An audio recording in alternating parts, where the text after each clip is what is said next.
Assalamualaikum dengan Om AI dan kamu semua bersama kita update cara beragama Islam sesuai dengan Al-Quran dan As-Sunnah. Tema kali ini tentang berdusta atas nama Allah dan Rasulullah. Pada zaman dulu, banyak dijumpai hadis-hadis palsu atas nama Rasulullah Shallallahu Alaihi Wasallam. Sejumlah ulama berpendapat bahwa hukum sengaja berdusta atas nama Rasulullah Shallallahu Alaihi Wasallam dengan membuat hadis palsu adalah kafir yang mengeluarkannya dari Islam. Tidak diragukan lagi bahwa sengaja berdusta atas nama Allah Ta'ala dan Rasul-Nya Shallallahu Alaihi Wasallam dalam menghalalkan yang haram dan mengharamkan yang halal adalah murni kekafiran. Diriwayatkan dari Al-Mughirah bin Syu'bah radhiyallahu anhu, Rasulullah Shallallahu Alaihi Wasallam bersabda, "Sesungguhnya berdusta atas namaku itu tidak sama dengan berdusta atas nama orang lain. Barang siapa yang dengan sengaja berdusta atas namaku, maka persiapkan tempat duduknya di neraka." Hadis riwayat Bukhari dan Muslim. Maksud hadis ini adalah barang siapa yang berdusta atas nama Rasulullah Shallallahu Alaihi Wasallam dengan sengaja, maka dia telah menyiapkan tempat tinggal tempat duduk di dalam neraka dan dia akan tinggal di tempat yang telah dipersiapkannya tersebut. Rasulullah Shallallahu Alaihi Wasallam bersabda, barang siapa meriwayatkan suatu hadis dan dia berprasangka bahwa hadis tersebut adalah hadis palsu, maka dia adalah salah satu dari dua pendusta. Hadis riwayat Muslim. Hadis di atas menunjukkan terlarangnya seseorang untuk meriwayatkan hadis ketika di dalam hatinya timbul prasangka apakah hadis tersebut adalah hadis palsu ataukah tidak. Jika meriwayatkan hadis yang statusnya meragukan saja tidak boleh, lalu bagaimana lagi dengan orang yang sudah mengetahui dengan jelas bahwa status suatu hadis adalah palsu, kemudian dia ceritakan, sebarkan tanpa menjelaskan bahwa hadis tersebut palsu. Orang yang meriwayatkan atau menceritakan suatu hadis, padahal di dalam hatinya timbul prasangka apakah status hadis tersebut palsu ataukah tidak, maka Rasulullah Shallallahu Alaihi Wasallam katakan bahwa dia adalah salah satu dari dua pendusta. Pendusta yang pertama adalah mereka yang membuat hadis palsu. Sedangkan pendusta kedua adalah dirinya sendiri yang tetap menceritakan suatu hadis, padahal dia memiliki prasangka bahwa hadis tersebut adalah hadis palsu. Berdusta atas nama Allah Ta'ala dan Rasul-Nya Shallallahu Alaihi Wasallam adalah bentuk kedustaan yang paling besar.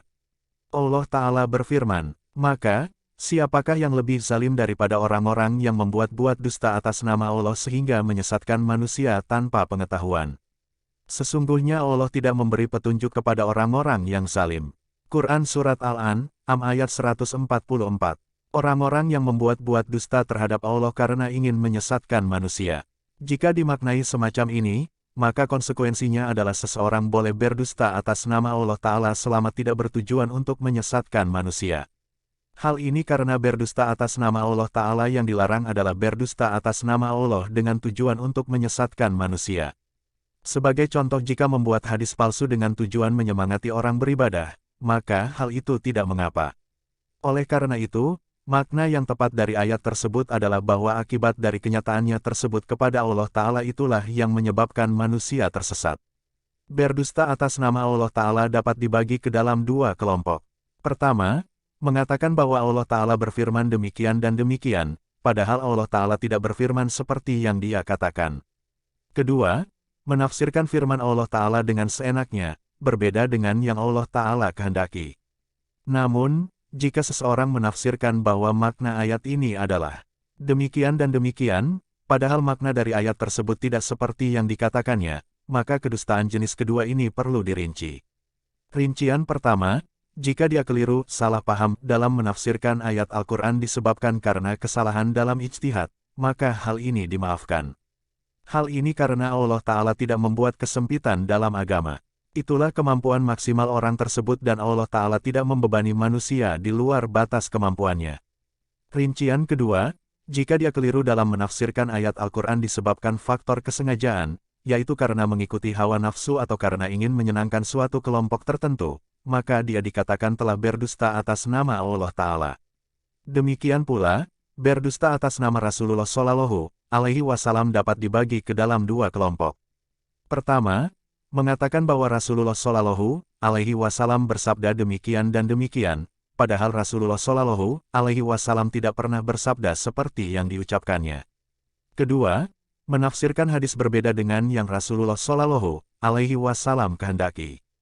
Kelompok yang sangat layak dimasukkan ke dalam dusta atas nama Rasulullah Shallallahu Alaihi Wasallam jenis kedua adalah kelompok Syiah Rafidah.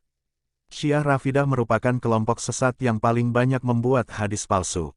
Para ulama ahli hadis menegaskan bahwa tidak ada kelompok sesat yang membuat hadis palsu sebanyak yang dibuat oleh Syiah Rafidah. Hal ini dapat kita ketahui dengan meneliti dan mengkaji buku-buku karya para tokoh Syiah Rafidah. Termasuk berdusta atas nama Rasulullah Shallallahu Alaihi Wasallam adalah seseorang yang mengatakan bahwa ajaran Rasulullah Shallallahu Alaihi Wasallam adalah demikian dan demikian. Padahal, yang diucapkannya itu sama sekali bukan termasuk ajaran Rasulullah Shallallahu Alaihi Wasallam. Wallahu a'lam bishawab. Insya Allah bermanfaat.